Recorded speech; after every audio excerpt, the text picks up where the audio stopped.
एक बार एक ऋषि अपने आश्रम में शिष्यों को शिक्षा दे रहे थे। उनमें से गोपाल नामक एक शिष्य श्री राम के प्रति गहरी भक्ति रखता था।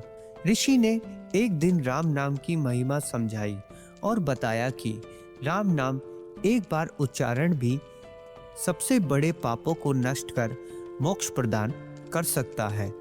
राम नाम को तारक मंत्र भी कहा जाता है, क्योंकि यह जीवन के महासागर को पार कर परमात्मा की ओर ले जाता है। कुछ दिनों बाद ऋषि राजमहल गए और अपने शिष्यों को शिक्षा पर मनन करने को कहा और आश्रम का ध्यान रखने की जिम्मेदारी देकर गए।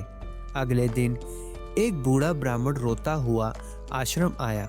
उसने ऋषियों को बताया कि गलती से उसने एक गाय को मार डाला। ब्राह्मण ने कहा, गाय मेरे खेत में फसल खा रही थी।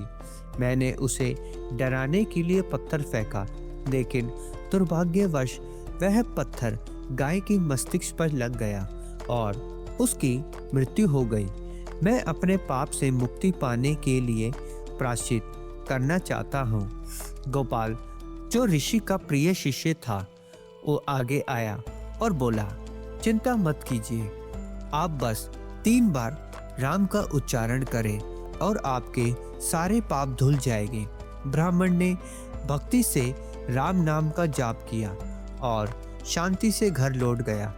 जब ऋषि वापस आए तो गोपाल ने उन्हें घटना के बारे में बताया।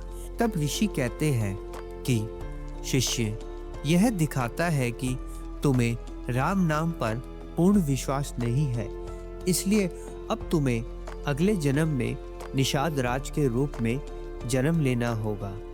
गोपाल ने अगले जन्म में निषाद राज गुह के रूप में जन्म लिया।